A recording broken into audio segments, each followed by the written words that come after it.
सुप्रभात विद्यार्थियों, आपका स्नातक प्रथम वर्ष संस्कृत की कक्षा में पुनः स्वागत है।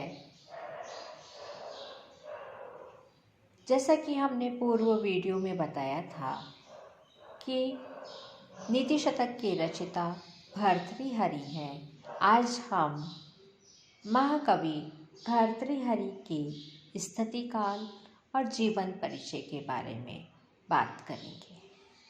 भर्तृहरि के स्थिति काल एवं जीवन वृत्त के संबंध में विद्वानों में अनेक मत हैं।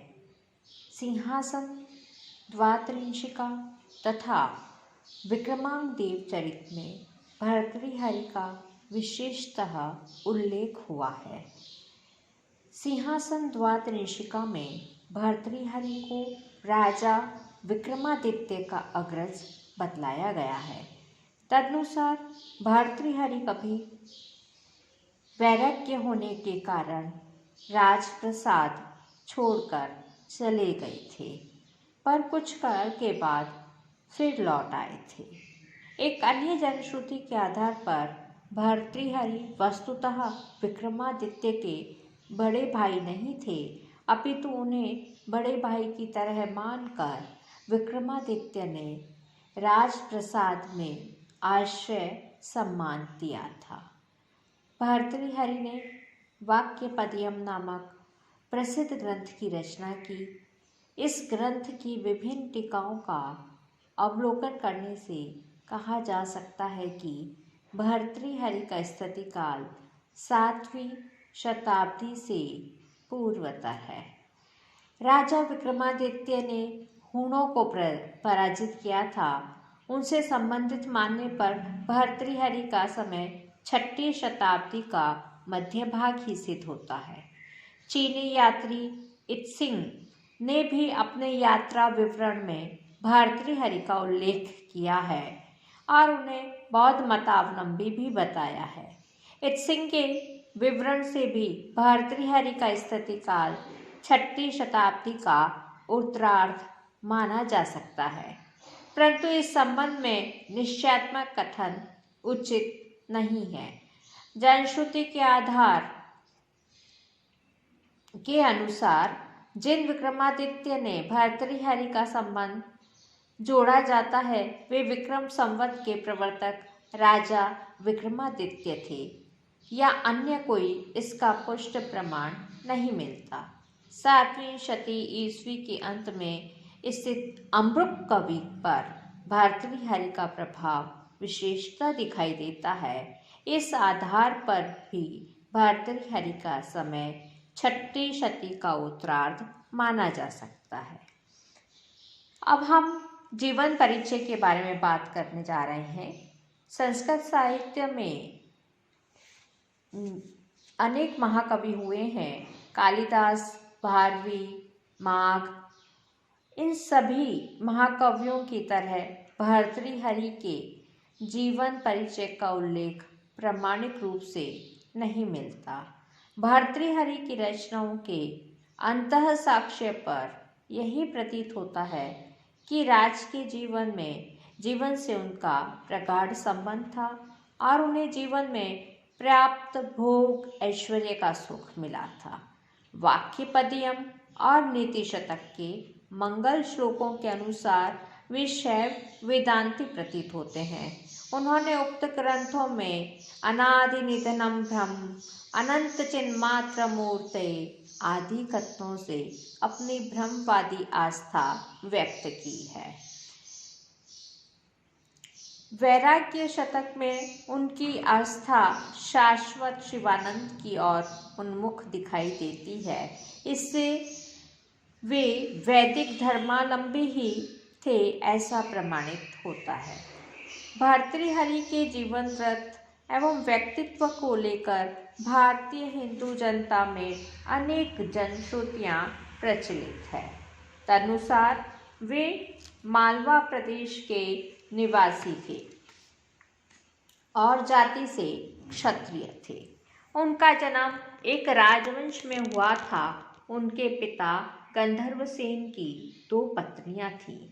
एक से भर्तृहरि का जन्म हुआ और दूसरी मालवा की राजधानी धराधिपति की पुत्री से विक्रमादित्य उत्पन्न हुए थे। धराधिपति का कोई पुत्र न था, इसलिए उन्होंने विक्रमादित्य को अपना राज्य देने का विचार किया। भर्तृहरि और विक्रमादित्य ने साथ साथ रहकर योग्य गुरुओं से नीति शास्त्र, धर्म शास्त्र और धनुर्विद्या की शिक्षा प्राप्त की थी।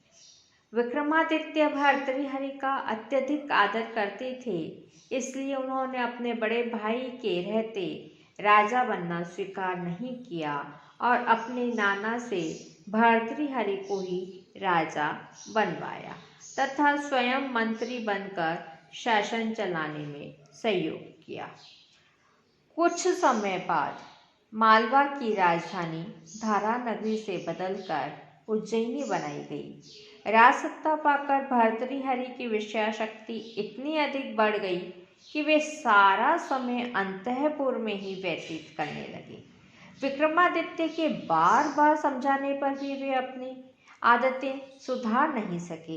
इतना ही नहीं, उन्होंने एक दिन अपनी प्रेयसी के कहने पर रुष्ट होकर विक्रमादित्य को मंत्री पद से हटाकर अपने राज्य से निर्वासित कर दिया। तत्पश्चात भर्तृहरि विषय वासना से अत्यधिक ग्रस्त हो गए। परिणामतः राज व्यवस्था डगमगाने लगी, राज्य में अशांति फैल गई। इसी अवसर पर एक ऐसी घटना घटित हुई जिसका भर्तृहरि के हृदय पर गहरा प्रभाव पड़ा। हुआ यह था कि किसी ब्राह्मण ने भर्तृहरि को एक ऐसा दिव्य फल दिया जो आयुवर्धक था। उन्होंने वह फल स्वयं न खाकर अपनी प्रिय रानी पद्माक्षी या अंगसेना को दे दिया। उस रानी ने भी वह फल स्वयं न खाकर अपने गुप्त प्रेमी को दे दिया। उसने भी वह फल अपनी प्रियतमा एक वेश्या को दे दिया। वेश्या ने भी वह फल नहीं खाया और वह राजा भर्तृहरि को यह सोचकर अर्पण कर दिया कि उसे खाकर राजा अधिक दिनों तक जीवित रह सकेगा और प्रजा का पालन करता रहेगा। पुनः वही फल पाकर भर्तृहरि को अत्यधिक आश्चर्य हुआ। इस रहस्य का पता लगने पर उन्हें अत्यधिक दुख हुआ।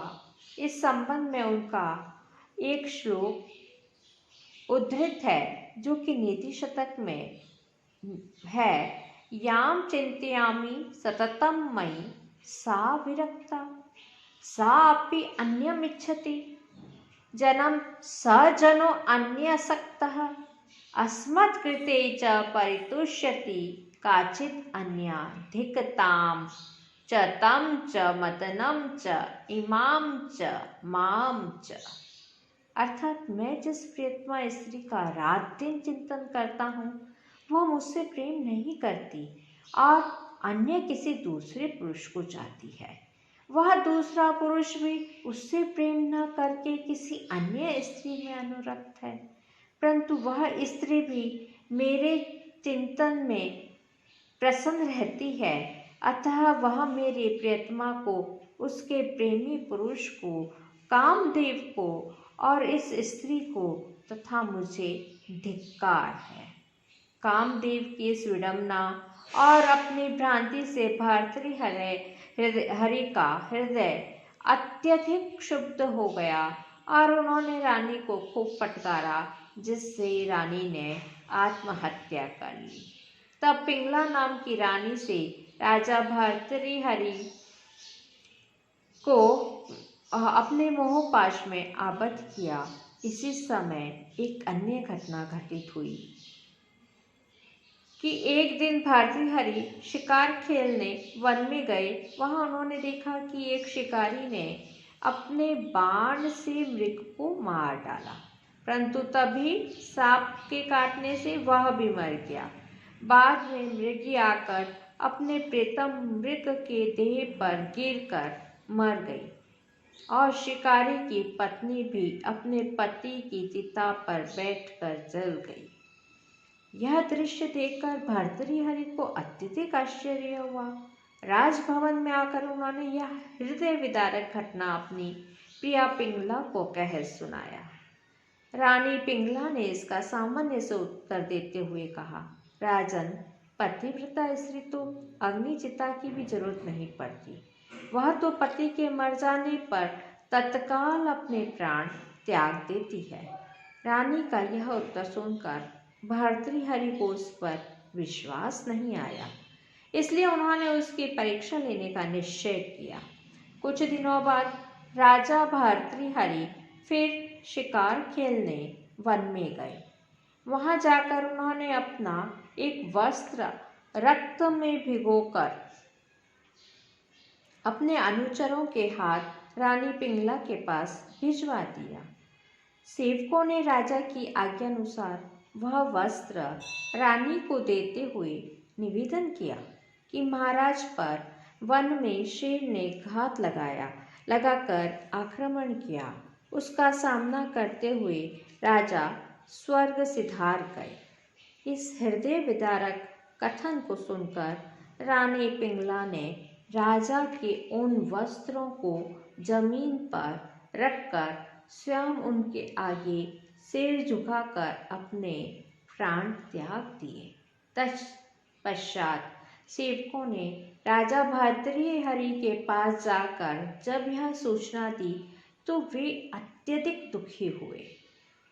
तब उन्होंने विक्रमादित्य को बुलाकर और उन्हें राज्य भार देकर स्वयं वैराग्य धारण कर लिया। तदनंतर योगी गोरखनाथ ने दीक्षा लेकर योग साधना करने लगे। साथ ही अपने भगिनी पुत्र गोपीचंद के साथ पवित्र तीर्थों की यात्रा करते हुए अंत में समाधि लीन हो गए। भर्तृहरि का जीवन परिचय जनश्रुति एवं सिंहासन द्वादशिका पर आधारित है। इसमें कितनी सत्यता है यह कहा नहीं जा सकता। इतना अवश्य कहा जा सकता है कि धार्मिक समाज में भर्तृहरि को परम योगी एवं सिद्ध पुरुष के रूप में पूजा जाता है। आयुष्य फल की किंवदंती के आधार पर उन्हें अमर माना जाता है। आज इतना ही।